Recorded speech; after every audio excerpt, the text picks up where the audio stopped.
Hola, and welcome to your weekly adventure on High Plains Passport. I'm in a treehouse right now, south of Granada, Nicaragua, at a hostel officially called Poste Rojo, though commonly called the Treehouse, because it's exactly that, a treehouse for adults. I've found myself frequently congregating with one of the forefathers of this place, a fellow NPR junkie from the States. His blood, sweat, and tears all went into the creation of this utopian attempt. This is Fred, and this is how he and the treehouse came to be.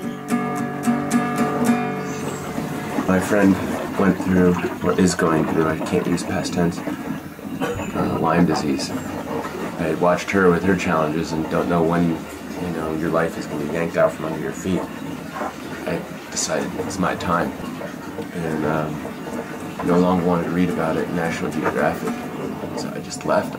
Now follow you into the park, through the jungle, through the dark. Girl of my love, one like you. My displeasure with life had taken over my personality, and I would try to fill my weekends with physical punishment by riding my bike too far or skiing like a madman, when I really shouldn't be doing that. I don't know, it was just trying to find happiness in other avenues and being incredibly unhappy from about Sunday at 3 p.m. when the inevitability of the next week of death was going to begin at 6 a.m. the next morning. The time was just melting away. I was getting nowhere. Personal relationships were failing because I was never happy. And just it all combines to you, if you want to say in dramatic or cliche terms, snapping. So I bought that one-way ticket and left. Well, hot and heavy pumpkin pie, chocolate candy, Jesus Christ. There ain't nothing pays me more. I felt so alive and stimulated, traveling. Couldn't imagine going back to that numb environment where you feel almost dead. Home is whenever I'm with you. I had met my business partner months before that, in this little slice of tropical rainforest.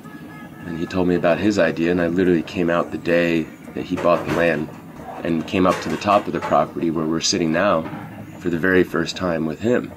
And it was literally just that cliched thing that you heard in Field of Dreams. I just saw it, and I was like, if you build it, they're going to come. They will come. I had felt a conviction about it, but I still have control issues, and that meant working with someone. And so I had said yes, and then weeks later I had said no and continued to travel on.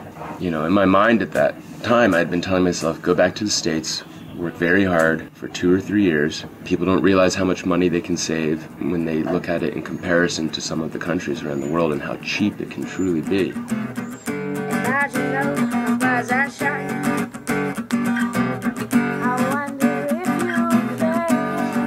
Not being tempted by what I call the fishing lures.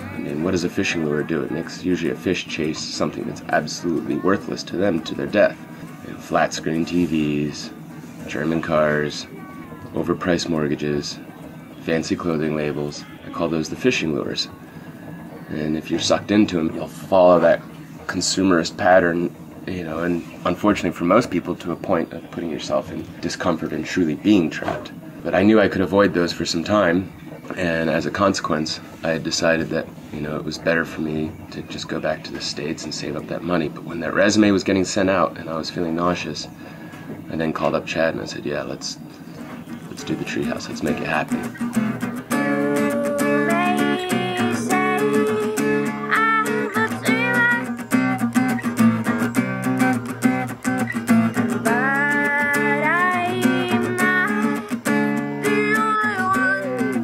Building this place was probably the most fun I think I've ever had in my life. Without question, I can't remember a time when I've had that much fun. It was raw, it was very real. I'd gone from selling software in Silicon Valley to taking a machete and hacking down bushes and creating trails and digging holes and putting posts in the ground and building my home. I went from the most intangible to the most tangible.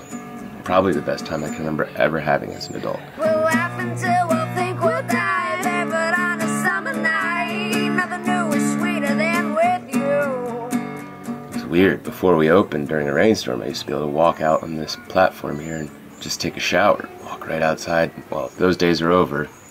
Walls went on the toilet down there. days before we opened, just be able to sit in your little throne in the morning and watch the parrots go cruising across, or see the monkeys playing in the trees. Any of those things at that point were just magic, and there were some limitations to what we could or couldn't do because of the fact that, we were now going to become an open business. So some of those things got lost, but nonetheless, I'm still very happy with where we are. And man, oh man, you're my best friend. I'm screaming to nothing else. There ain't nothing that I need. It's a nice place to, take a vacation from your vacation, if you will.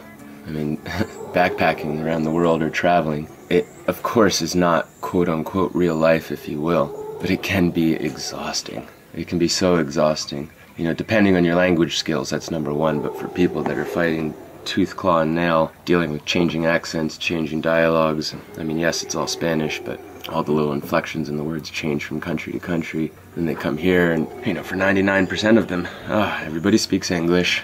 Everybody relaxes. It's the music I know. It's the food I know. I no longer am assaulted by reggaeton and gallo pinto at all times. Two things that will never show up here. I love them. They're part of the Nicaraguan culture. But here, we just wanted to create a little haven where everyone can just relax, sit in the jungle, enjoy the wildlife, the occasional party at night. It's just a place of comfort. Absolutely. Alabama, Arkansas, I do love my mom and pop, and not the way that I do love you. I kept telling myself, I'm too old to do this. I can't do this. How do people do this? I'll be disrupting my corporate path, or, the path of the fishing lures, if you want to tie it back together. And I wasn't too old. And, now, I've been out of the country for over 3 years. Skiing was my thing. I love to ski. When you travel around the world, unless you have an enormous budget, skiing goes away, and for 99% of travelers, myself included, you stay away from the places that have a ski season. I miss the skiing, I miss the snow. And I miss my parents, to be honest. Never thought I would say that so much, but I do. Really what it comes down to, I guess I'm learning what's more important to me, listening to voices that matter more. I've learned that we have our time in life and you have to make your best use of it. Hot water, that's a pretty nice thing. A couch, it's not too much. That's what I want back. We all hit the genetic lotteries for being born where we happen to be born. I mean, the people that I work with here will work harder than any of us will ever imagine. And they probably won't even go to the neighboring country ever in their life. And I have the luxury to be able to travel around.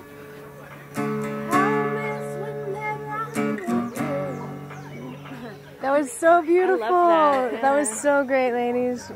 Nice. Very nice. You've been listening to High Plains Passport, written and produced by Valerie Smith. Theme music from Jose Gonzalez and the very talented Ray Stout and Elena Nowling. Mucho gracias to Colorado East Bank and Trust in Tribune, Kansas, Small Town Service with a Smile, Big Bank Products. There's an online archive of this and other regional programs on our website, hppr.org.